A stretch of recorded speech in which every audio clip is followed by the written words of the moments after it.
Olá, tudo bom? Meu nome é Sara, tenho 25 anos e fui au pair por 2 anos nos Estados Unidos e continuo aqui nos Estados Unidos. Bom, vamos começar. Eu sempre tive sonho de fazer intercâmbio desde os meus 15 anos de idade, mas eu nunca tive ajuda financeira dos meus pais para mim poder fazer o intercâmbio. Eu tinha que começar a trabalhar antes de fazer qualquer tipo de intercâmbio. Fui pra agência de intercâmbio várias vezes para pesquisar. Eu tentei ir pra Espanha, pra Itália, pra Austrália, pra Irlanda, mas nenhum estava acessível para mim. Então, o intercâmbio de au pair foi o que eu consegui pagar. E eu vim como au pair com 23 anos. E eu havia largado meu trabalho já, porque eu já tinha esse plano de vir como au pair, eu já tinha acertado as papeladas, eu comecei a estudar inglês particular. Em 2, 3 meses eu aprendi inglês super bom, que a professora era muito boa. Eu tinha 4 horas de aulas por semana. Ela já começou no inglês intermediário para poder agilizar o negócio. Fiquei online, gente. Pareceu umas famílias lá. Eu acho que eu fiz pergunta errada. Eu acho que eu perguntei do carro muito antecipadamente. Vi dica de au pair no grupo. Ao invés de eu ir devagarzinho, conhecer a família antes de qualquer coisa, eu já fui direto. Acho que eu perguntei do carro muito antecipadamente, ou de quarto, ou de coisa parecida. Mas talvez por isso que as outras famílias não tiveram contato comigo. Mas entrou uma mulher lá no meu perfil, super gente boa, mas com 4 meninas. Lindas as meninas. A mulher, ela foi extremamente gente boa. A gente conversou durante 3 Skypes. Ela super respondeu todas as perguntas. E teve até um momento que a gente não tinha muito contato, né? Eu não sabia o que mandar pra ela. Eu mandei algumas fotos minhas com crianças, com a minha família, só pra ela me conhecer um pouquinho mais. Ela falou, eu vi que você é próxima da sua mãe, né? Muito próxima. Se você quiser, a gente pode fazer o Skype. A sua mãe pode me conhecer minha família, pra saber que você tá segura, né? Porque eu sou mãe também, eu sei como que isso é. Aí, beleza, minha mãe, né, ficou comigo enquanto eu tentava traduzir, porque meu inglês também não era lá aquelas coisas. Conversei com a família e ela me ofereceu o match e eu aceitei. Cheguei na casa, meu Deus. Primeira semana achei que ia morrer. As crianças eram totalmente diferentes das crianças que eu vi toda a minha vida. Tinha criança que tinha maldade no olhar. Eu nunca imaginei criança. Pra mim, criança tem pureza no olhar, mas as crianças lá não tinham muita pureza, né? Era maldade, assim. Tinha uma menininha que jogou o livro na minha cara, de 5. A de 2 anos, tinha vez que ela chorava, ela me segurava com a unha pelo pescoço, assim, com uma maldade. E ela chorava o tempo todo, sem motivo nenhum. Tinha até gente que fala, não, Sara, você tem que ser calma, fala com a criança, fala com ela certinho como é que tem que fazer as coisas. Tenta ser calma, explica com carinho. Tentei, não funcionou. Sara, você tem que falar brava com a criança. Fala com firmeza, assim, que a criança vai escutar. Não funcionou. Grita com a criança, fia. Pira louca lá. Fiz, não funcionou. Já coloquei até a mão na minha cabeça da menina, eu orei por ela ali, porque tava difícil a situação. A menininha não entendeu nada, né, porque tava orando em português. Mas, meu Deus, foi difícil. Tem uma delas que até pegou uma faca uma vez. Ela tava a pegar a faca, até a de 13 viu que ela ia fazer isso. Catou ela, levou ela lá em cima e deixou ela lá em cima até ela aprender a ser educadinha, né? E eu falei pra mãe, ela tentou pegar a faca. A mãe falou pra mim, ai, mas você acha mesmo que ela ia fazer uma coisa dela? Eu falei, ai, olha. Aí na janta a menininha tava lá olhando a faca assim. Aí a mãe falou, o que você tá fazendo com essa faca? Ela, tô pensando em jogar ela. Imagina, aí joga na au pair, nos olhos das au pairzinhas, coitadinha, que vem do outro país, né? Tem que sofrer a situação. E fiquei 1 ano com eles, peguei já a virose das crianças. As crianças eram no dia seguinte, né? A menina que ficou uma semana de cama, enquanto a família tava na Disney. Enfim, se não fosse a minha amiga pra me ajudar, né?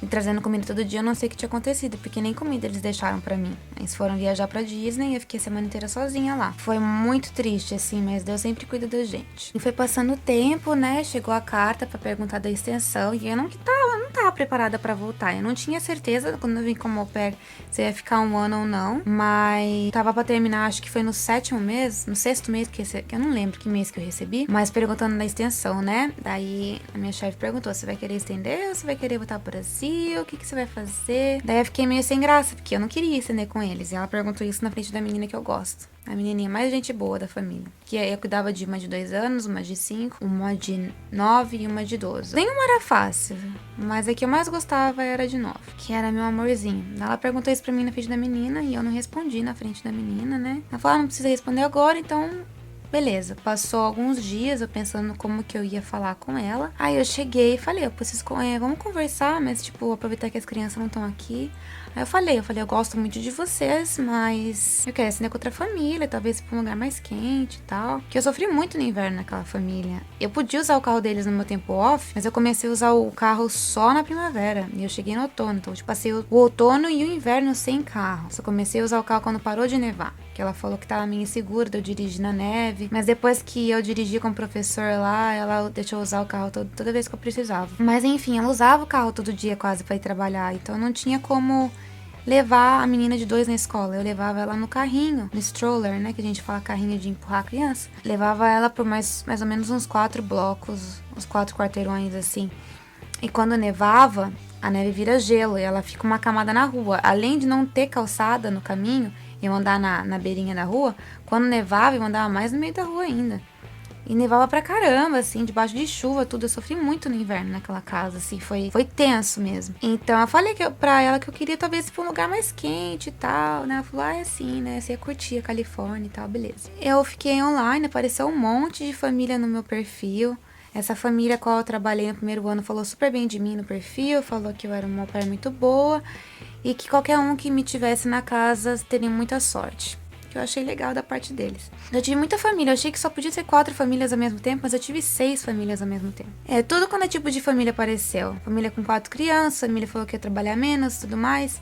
Mas entra uma família com um menininho de 10 anos, que ia trabalhar super pouco. Eu falei, depois de sair dessa, né, um menininho de 10 anos pra mim vai ser fácil. E foi fácil, porque essa família continuava no mesmo estado, continuava em New Jersey, mas eu tava tão exausta da experiência que eu tive com as 4 crianças, que eu já aceitei, assim, de primeira. Fui fazer entrevista na casa dele, que é o avô solteiro com o menino. Ele tinha uns traumas, assim, porque a mãe não ligava muito pra ele, nem o pai, sabe? Mas o menino era um amorzinho, super carentinho. Fechei um match com eles, fiquei com eles 1 ano. O que complicou é que o meu chefe, ele falou que eu poderia usar o carro no meu tempo off. Eu perguntei. E no final, toda vez que eu pedi o carro, ele ficava falando, porque o seguro não cobre se você dirige mais alguém no carro. Não vai pra muito longe? Aonde você vai? Você vai? Onde que é? Onde que é essa rua? Não sei onde que é. É no saco, que eu parei de pedir carro. Eu preferia andar 1h30 pra casa dos meus amigos do que pegar carro dele emprestado. Isso foi o que fudeu meu ano. Desculpa a palavra. Mas, graças a Deus, esse meu chefe conheceu uma namorada e depois que eu saí da casa ele não precisou nem contratar outra au pair. Mas alguns meses antes de terminar o meu intercâmbio, eu conheci meu namorado, conheci ele na internet. Gente, super recomendo os aplicativos. Não tive muita sorte as outras vezes, mas a última arrasou, entendeu? Foi sensacional. Tive um encontro na sexta que eu tava andando com minhas amigas perto da praia, e daí no domingo a gente saiu sozinho mesmo. A gente ficou na praia conversando, depois a gente foi jantar no restaurante brasileiro. A gente nem tinha se beijado, ele me convidou pra morar com ele. Ele tinha falado que ele ia se mudar pra Havaí. Falou que se a gente desse certo, eu me mudaria com ele, né? Porque a gente tava se gostando, seria difícil ficar distante. E meu ano de au pair ia terminar em uns 3, 4 meses. Falei, sim, por que não? Aceitei. Fui. Aí nessa noite a gente se beijou, teve o primeiro beijo. E terminou meu ano em outubro de 2015. Voei pro Havaí. Moramos no Havaí por 2 meses. Era pra gente ficar lá por 1 ano, mas as coisas não foram um paraíso quando a gente chegou lá. O Havaí é lindo, de maravilhoso, só que a gente morou na ilha principal lá. Na ilha que é a capital, que é Honolulu. A gente morou na ilha de Oahu. E tem muito mendigo lá, assim, tem muita parte da cidade que é suja.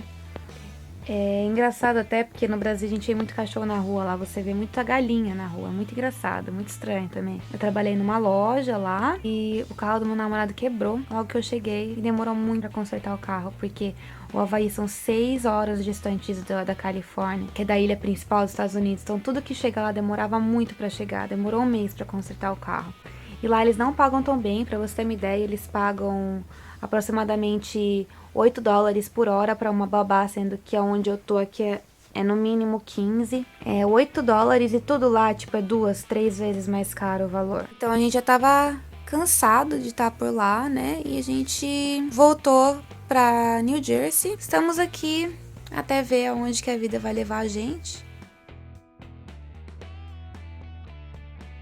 Depois do Havaí, a gente não veio direto pra New Jersey. Eu esqueci de falar. Nossa, meu namorado tinha arrumado um emprego em Key Largo, que é perto do Key West, pra baixo de Miami ou pra cima, não sei. E ele tinha arrumado emprego lá e ele arrumou um lugar pra morar, pra gente morar. Era pra estar tranquilo, a gente ia morar na parte de cima da casa e o dono da casa ia morar na parte de baixo. Antes o dono da casa morava na parte de cima da casa, mas daí ele se mudou pra parte de... pra cima da parte de baixo. Beleza, meu namorado, ele tem uma van, ele tem uma publishing house, uma editora de livros, ele também tem o livro dele. E dirigiu, como a gente veio do Havaí, ele mandou de navio a van dele até San Diego, e de San Diego a gente dirigiu até a Flórida. Bom, chegamos lá na casa que a gente deveria morar, a casa não tava pronta de jeito nenhum. A casa, nem que a casa que o cara ia morar lá embaixo tava pronta, só o banheiro tava pronto. Quando você põe uma casa pra alugar, a casa tem que estar pronta, sabe? Mas a casa não tava pronta de jeito nenhum. Tava cheia de coisa dele, tinha laundry dele fazendo, tinha comida dele na geladeira, tinha cama, tinha tudo. Tipo, a gente só queria uma casa vazia pra colocar nossas coisas, mas a casa tava lotada de bugiganga. Aí o cara começou a falar que toda hora ele ficava falando que a esposa dele magoou ele, que não sei o que não sei o que. Aí ele foi e lança ainda pro meu namorado. Não, porque a vizinha aqui do lado, ela ainda tem as partes da gestação, sabe? Esquisito. E ficava falando, olha, essa aqui é a parte de trás da casa pra gente hangout aqui. Eu não quero hangout com aquele cara, não. Ficava fazendo pra gente sentir a água que saía da torneira, porque tinha aquecedor próprio de água ou alguma coisa da casa. Nossa, ele era muito estranho. Ele era muito estranho. Ficava tentando falar francês comigo. Por quê? Eu não falo francês, eu falo português. E também falo inglês. Não precisa ficar tentando falar outra língua comigo. Lança pro meu namorado. Olha, faz 1 ano e meio que eu não faço nada, que eu tô celibata, sei lá como é que fala. Ele falou que quis dizer que ele tava sem sexo fazia 1 ano e meio. Gente, isso é coisa que se fala com um cara que tá mudando com a namorada? Tá boa, né? Meu namorado ia trabalhar e fica lá em cima com um cara que não faz sexo faz 1 ano e meio, né? E ele falou que tava instalando umas câmeras. Eu não sei se era na parte de dentro, de fora. Muito estranho. E olha que ele demorou 2 horas pra mostrar a casa inteira pra nós. Na hora de sair e tal, né? E meu namorado olhando pra mim, olhando pra ele, tipo... O que será que ele tá pensando, que ela tá pensando? Aí ele tinha uma ambulância na casa, estacionada, falando que ele usava pro trabalho dele. Eu não sei se ele trabalha com pescaria, o que era. E ainda lança, nossa, que essa ambulância já viu tudo quanto é tipo de corpo, morto, não sei o que. Eu falei, meu Deus, o cara vai me matar lá em cima, vai me abusar, porque faz 1 ano e meio que ele não faz sexo. E vai me cortar os pedaços, vai me mandar por essa ambulância, né? Vai saber. Aí meu namorado falou, a gente tá com fome, né? E quando vocês terminam de arrumar a casa, a gente vai comer. A gente saiu, entrou na van, meu namorado falou, você quer morar aí? Eu falei, não sei, você quer? Ele, de jeito nenhum. Pegamos, vazamos da casa, ligamos no posto de gasolina falando que a gente não ia morar lá. E isso, a gente parou aqui, em New Jersey de novo. Arrumei um trabalho para indianos, são extremamente gente boa, me fazem me sentir em casa, eles não seguem... Não são religiosos, eles são descendentes de indianos, então eles são bem americanizados, assim.